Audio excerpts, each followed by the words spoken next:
Gaano nga ba kaganda ang isa sa mga pinakasikat na talon sa Mayhay, Laguna? At totoo nga bang literal na crystal clear ang tubig dito? Na parang may yelo habang naliligo ka. Sa videong ito, binisita natin ang Taytay Falls, isang kilalang talon na matatagpuan sa paanan ng Mount Banahaw, na dinarayo ng maraming tao dahil sa malinaw, malinis at napakalamig nitong tubig. Pero bago natin marating ang lugar na ito muna ang kwento ng ating biyahe. Mula sa bayan ng Lumban, binaybay natin ang kahabaan ng kalsada sa probinsya ng Laguna. Sa rutang ito, madadaanan natin ang ilan sa mga kilalang destinasyon gaya ng Caliraya Lake, Bumbungan Eco Park, at mga luntiang tanawin na bumabalot sa kabundukan ng Laguna. Yon, sa wakas, narating din natin ang Taytay Falls dito sa Mayhay. Grabe, napakaganda oh. Hindi siya ganun kataas.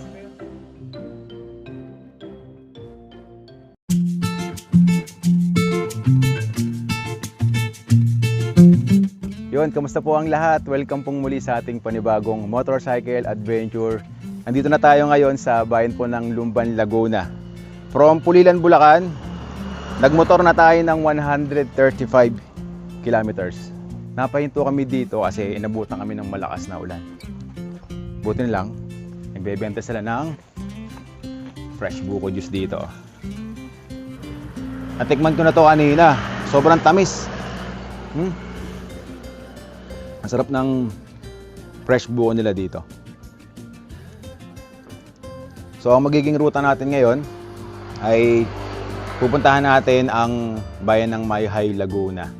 So ngayon gumaganda na yung panahon kaya pwede na nating ituloy yung ginagawa nating paglalakbay papunta sa ating destinasyon.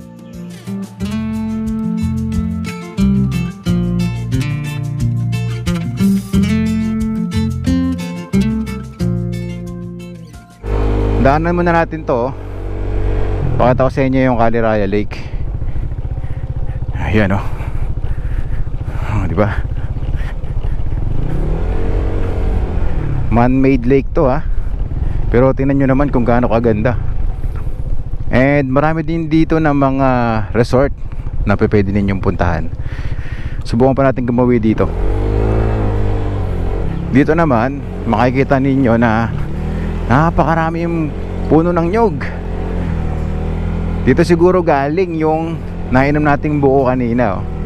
Ganda ng pwesto na ito para sa picnic kasi nakapaglagay na sila dito ng mga kubo o cottages na pwede ninyong pwestuhan kapag gusto ninyong mag-banding o mag-picnic. Ito, ganda ng spot na ito. Wow. Ay, ang daming water lilies dun sa lake. Payapa ng lugar na ito talaga oh. Ito yung pangalawang pagkakataon na nakarating tayo dito sa Lumban, Laguna at nabisita nga po itong man-made lake ng Caliraya.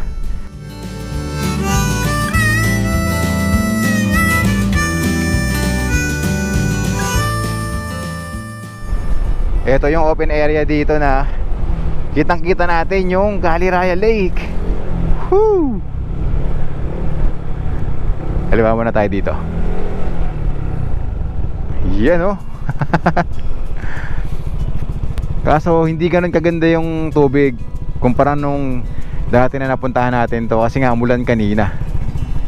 Lawak no? Sarap sa mata.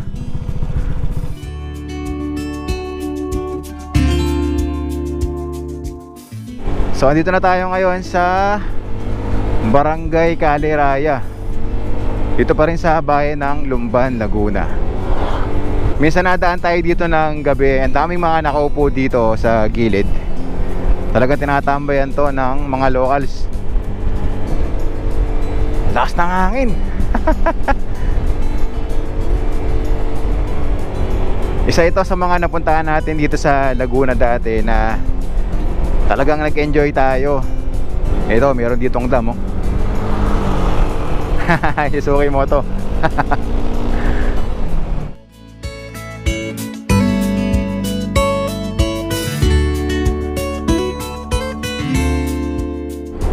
Kung sa ibang lugar nakakadaan tayo sa coastal road, dito naman habang tayo nasa kalsada, lake naman yung nakikita natin.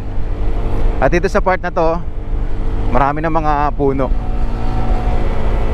Okay, dito nga pala yung Japanese Garden. Kaso parang sarado. Pero may nagpipitch ng tent dito sa tumatambay. Malilim kasi, saka maraming puno. Yun ang tataas oh. Sarap ng simoy ng hangin dito. Slow down, military ahead. Meron palang kampo ng mga sundalo dito. Habang binabaybay ninyo yung kahabaan ng kalsada dito sa Caliraya, marami na kayong pwedeng pagpilian dito ng mga resort. Caliraya Ecoville, dito marami oh. Sa may part na yan, kaliwa lang kayo dyan. So mula dito, magmumotor pa tayo ng 55 minutes, 31 kilometers papunta ng Mayhay, Laguna, doon sa may tinatawag nilang Taytay Falls.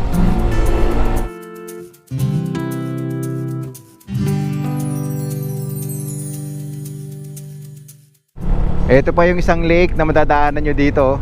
Ito yung tinatawag na Lumot Lake. O di ba? Habang nagmumotor tayo, ganito yung view natin, no? Hanap tayo ng magandang pwesto rito para mas makita natin. Yan. Woo! Ay, gaan sa mata. Tapos hanggang ngayon, no, meron pang mga nagpipish ng tent doon sa bandang dulo. May mga bangka din tayong nakikita rito, no? Nanguhuli siguro sila ng isda. Lawak ng lake, no?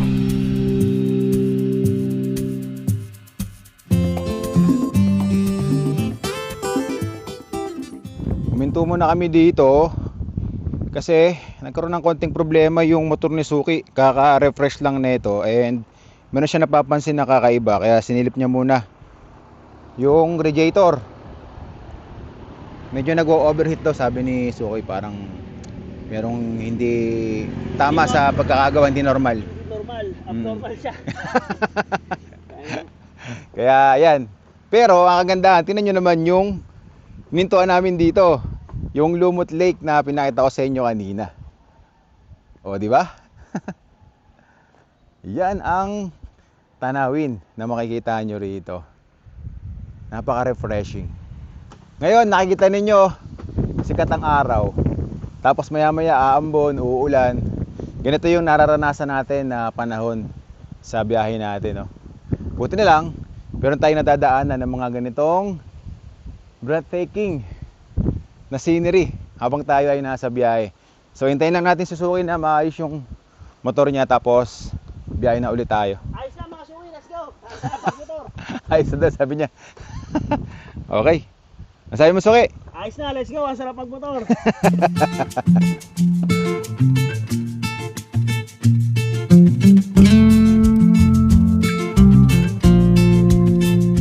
Ito pa yung isang spot dito, oh. Karugtong nung Lumot Lake. Madadaanan nyo din yan, no? Sa gilid lang ng kalsada.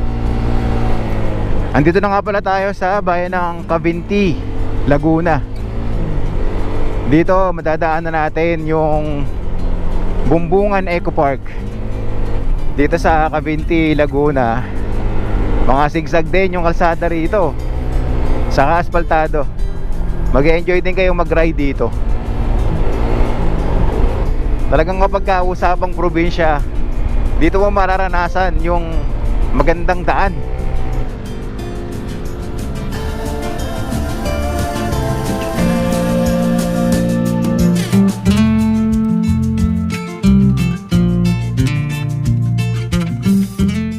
Ito na yata yung Bumbungan Eco Park. Ay, eto na nga yun, no? Welcome to Barangay Tibatib, Cavinti, Laguna. Yan, Bumbungan Eco Park. Pasok kayo dyan, no? Pero dito sa tulay makikita na natin yan. Ito na pala si Suki. Ay, wow! Hinto muna tayo dito.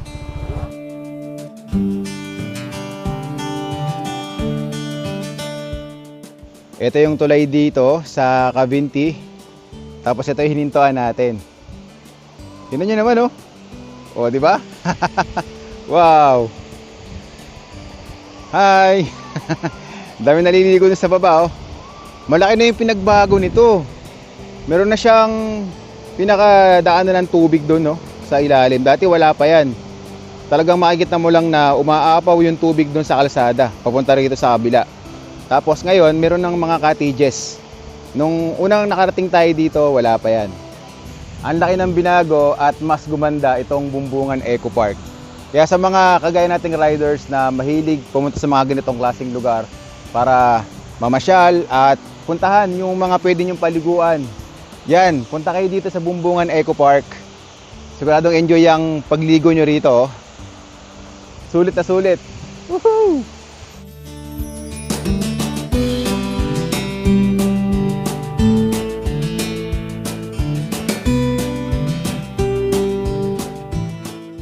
Huminto muna kami dito sa may Bumbungan Eco Park. Paglagpas lang doon sa may tulay. Dahil nakaramdam na kami ng gutom. Hindi pa kami nagla-lunch. Kasi kanina, nag-almusal kami ni Suki doon sa may parte ng Mabitak, Laguna. Bumili kami ng buko pie. Ito yung nabili namin, oh. Isang box to, 220. Bali kalahati lang yung nakain namin. Ayan, oh. Sarap nito, guys. Nawala rin karton, eh. Ano? Kaya hindi ko masabi kung ano yung tatak, pero sarap. The Great Valley. The Great Valley. Oh, yun yung pangalan ng buko pie. Tapos, may kasama na siyang yema. Saka yung dough niya, masarap, no? Solid, no? Hindi siya sobrang tamis, hindi siya matabang, tama lang. Nasa gitna lang. Niya, malambot, hindi ba? Matigas yung buko. Ito hindi. Kanina, Talaga. nag-order ako ng black coffee lang, walang sugar. Tapos pinaras ko dito sa buko pie. Sarap. Solid. Sa mga ginagawa namin paglalakbay ni Suki, pangaraniwang, ganito yung ginagawa namin. Pag meron kami mga pagkain, chichirya, tambay kami sa isang gilid, langap ng sariwang hangin, pagmasdan mo yung mga tanawin sa paligid, tapos food trip, no?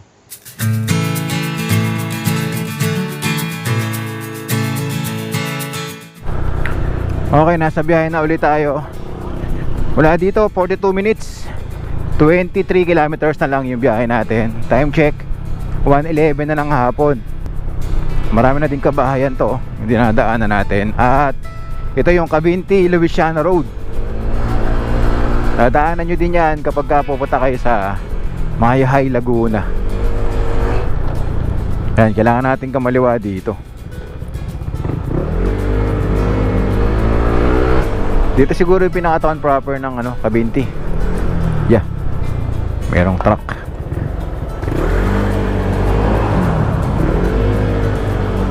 Tingnan niyo dito, oh, uso pa yung kabayo. Oh, di ba? Yeah! Kasalukuyan pa lang ginagawa yung kalsada rito sa Cavinti, oh. Ayun, oh. Hinuhukay nila yung mga dati o yung lumang kalsada. Kasi sa part na to talagang hukay-hukay na dito, oh. Sira na yung mga asfalto. Kaya buti na lang inaayos na nila, no, para mas maging maginhawa yung biyahe natin dito. Mga motorista na bumibisita sa lugar na to. Kasi dito pwede ka rin dumaan papuntang Bicol, eh. Andito na tayo ngayon sa Luisiana, Laguna. Dito marami na kayong pwedeng bilan ng bibingka. Yun yung sikat dito na pagkain. Yung habang nagmamotor ka, naaamoy mo yung usok pumapasok sa loob ng helmet natin. Bango. Nakakagutom. Ito naman yung kondisyon ng kalsada rito sa bayan ng Luisiana. Tingnan nyo naman kung gaano kalapad, oh. Oh, di ba? Siyempre zigzag din. Woo! Goods na goods ding magmotor dito, oh.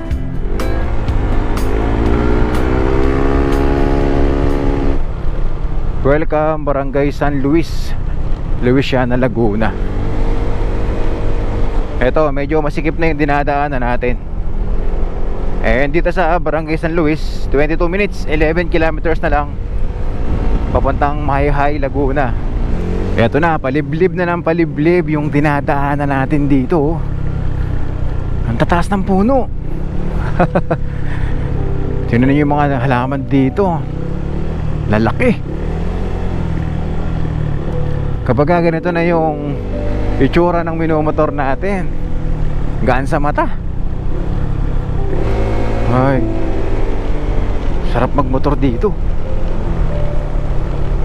Saka ang kagandahan dito, kahit na medyo may kaliitan yung kalsada, maganda. Walang lubak. Sa ngayon, goods na goods yung kalsada na ating dinadaanan dito. Zigzag din na makitid. Oh, minto na naman si Suki. Ano kaya nakita? Uy! Wow! Ang lalim ng bangin. Baba tayo, pakita ko sa inyo. Nakakalula. Yan guys, oh. Oh, di ba? Ang taas natin. Tapos ito, merong ilog dito. Andun yung waterfalls. Kasi doon tumatapon yung tubig eh. Sa may dalawang malaking bato. Ganda ng lugar na to. Lokban, kaliwa, Mayhay, kaliwa. Dito tayo. Di ko sure kung nasa Mayhay na tayo o Luisiana pa rin to eh. Wala akong makita ang signage. Kaliwa tayo. Ay, mukhang pinashortcut lang tayo ni Google. Oo, di ba? Magandang kalsada na ulit at medyo malaki na yung dinadaanan natin.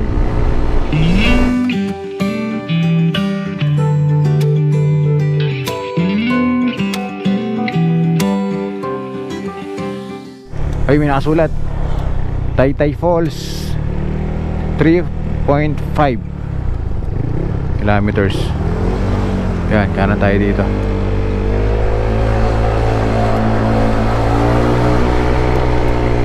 Mas masikip yung daan dito ha, papasok doon sa waterfalls. Pari magmumotor pa tayo ng 3.5 kilometers papunta ron. Pero kasya ang 4 wheels dito kahit may kasalubong kayo.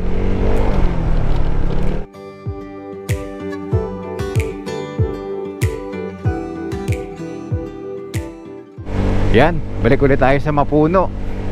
Nagtataasan yung mga puno ng nyug dito. Solid. Kahahaba. Andito na nga pala tayo sa Mayhay, no? Mayhay, Laguna. Ayan, pataas tayo ng pataas.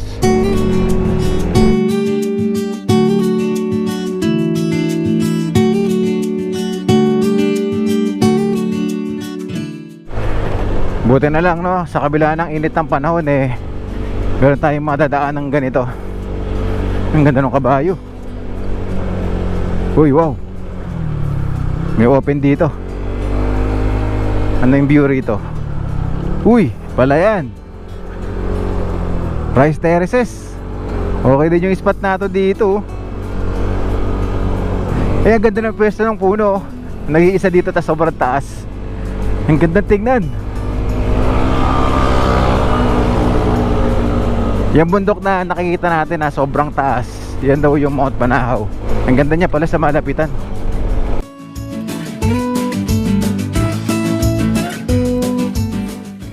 Habang tayo ay palapit ng palapit sa ating destinasyon, yan, mas kumakapal yung mga puno at mas pataas ang pataas. Matatandaan na yung mga puno dito. Yan, may kabayo dito. Hi. Hey. Itong kabayo. Bata pa siya. Nanginginain ng damo. Meron pa tayong madadaanan pala dito ng mga kabayan.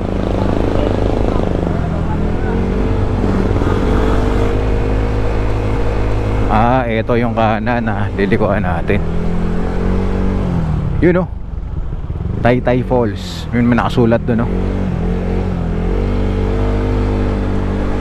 Ito, pababang kalsada na itong dinadaanan natin. No overtaking. Dahil kurba, blind spot yung lugar. Marahan lamang, malalim ang daan. Ito. Pabulusok na pala tong daan na to. Bigyang daan ang pataas na sasakyan. Huwag daw gumilid kasi madulas. Ay, grabe yung tarik. Yan. Taas nga to.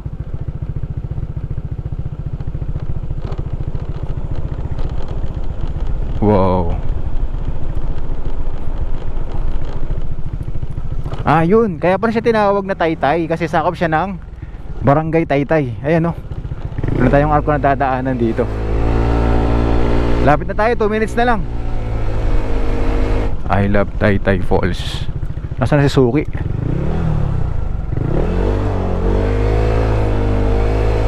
Diretso lang tayo. Yan, may kumakoy na sa atin dito. Ayun, si Suki, nauna sa atin. Taytay Falls po, dito.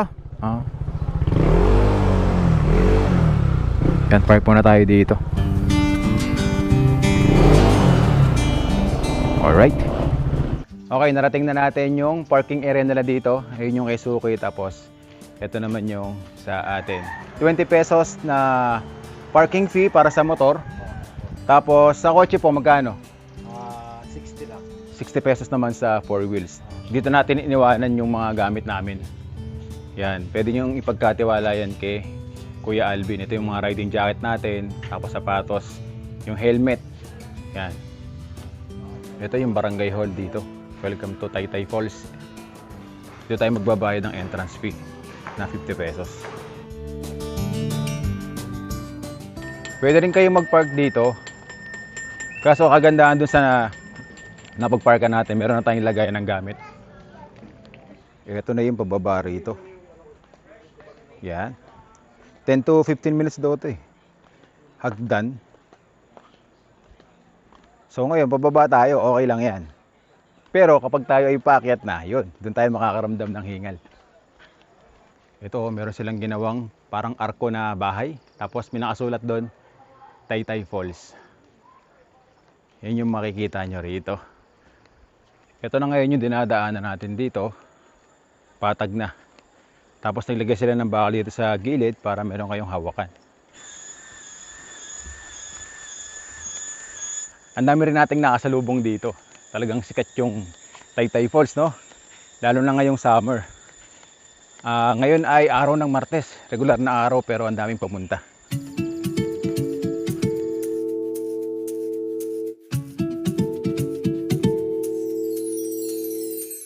Taytay Falls, Mount Banahaw, San Cristobal Protected Landscape. Tapos dito, makikita natin kung gaano kalinaw yung tubig. Dito pa lang sa pinakabungad. Sobrang relaxing maglakad dito sa lugar na to. Pawang tunog ng mga ibon, tapos yung daloy ng tubig yung maririnig ninyo habang kayo ay naglalakad. Bukod dun sa malilim, dahil nga napakakapal ng mga punong kahoy. Hindi kayo maiinip o mapapagod habang naglalakad kayo dito. Punong-puno ng tao ngayon dito. Daming turista.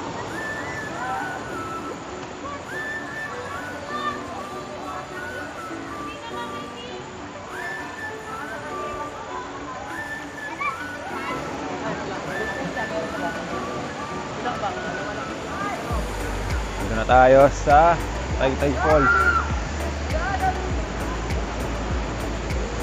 Solid. Linaw nga ng tubig, no? Ito ang Taytay Falls, isa sa mga kilalang talon na matatagpuan sa paanan ng Mount Banahaw. Pagdating pa lang namin sa lugar, agad mapapansin na talagang dinadayo ito ng maraming tao. Patunay kung gaano kasikat at kaganda ang Taytay Falls sa Mayhay, Laguna.